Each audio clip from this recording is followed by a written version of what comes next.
Gate pose is great for stretching the sides of the body and also pairing it with a nice leg stretch.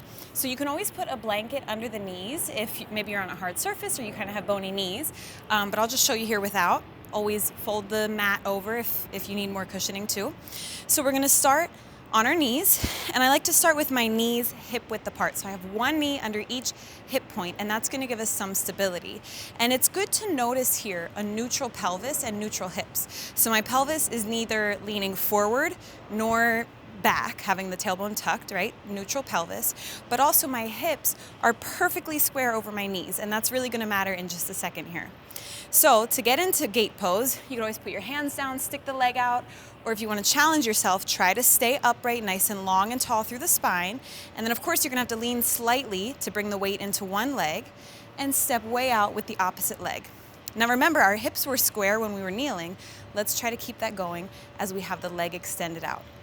So with the extended leg, toes point forward, and my hips are as if I still had two knees on the ground, one hip over each knee. So notice the tendency might be to lean the hips one way or the other way to get that, it probably feels good, but we wanna really focus on our alignment here so we can stay nice and safe and strong, stable, sustainable. I could say a million things about why we gotta keep our alignment here, okay? So one leg extended out, rooting down through the bottom knee, and you can even curl the back toes under to give you some stability here, and then stay nice and long and tall through the entire spine and through the sides of the body. We stay long through the sides of the body, and we reach up tall so that when we stretch, we're not crunching in to one side. So I'm gonna inhale, get really nice and long and tall, and on the exhale, extend out the same arm of the same side I have extended on the leg, and just a really light touch with the arm. I'm not pressing down on it, right? I'm gonna reach the opposite arm all the way up and over. Now again, I'm not just crunching over, right? I'm actually reaching up and over, almost as if I were inside a room right now, I'm reaching up toward that top corner of the room with my opposite hand. So notice how I stay nice and long in the extended side body, but also the one that is a little crunched, but in a healthy way, right? And I just breathe into it, keeping my hips square, reaching up and over with the opposite hand. And then when you're ready, you can exhale, come out the way you came in, and we could try for the other side. Extend that leg out, toes point forward, both hip points over both, imaginary knees at this point.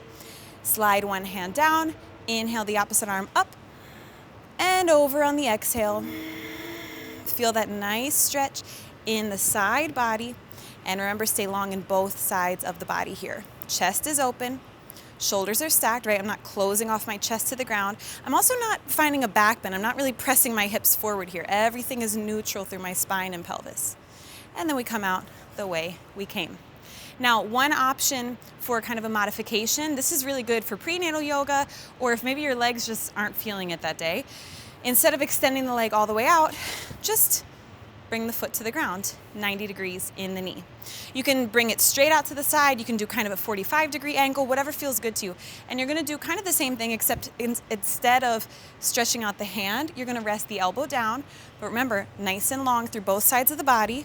Rest the elbow down, reach up and over, almost like extended side angle. And then of course, try the other side. Always try to even out both sides of the body. And there's your modified gate pose. So whatever gait you're going for on that particular day, just make sure you stay long in both sides of the body, keep everything neutral, especially hips and pelvis and spine, and do what feels good.